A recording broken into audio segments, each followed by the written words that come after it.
Finally ये IPM set हो चुका है। ये आईपीएम डालने के बाद अब इसको ऑन करके देखते हैं।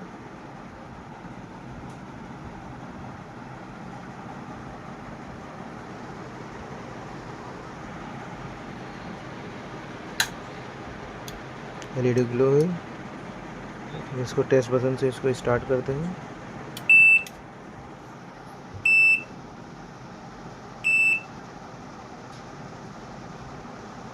कोई ब्लिंकिंग वगैरह नहीं है। कंप्रेसर स्टार्ट हो गया है।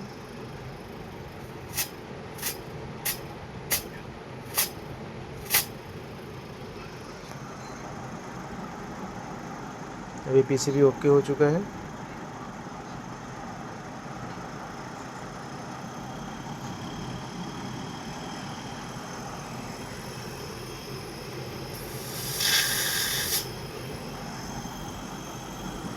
Thank you friends.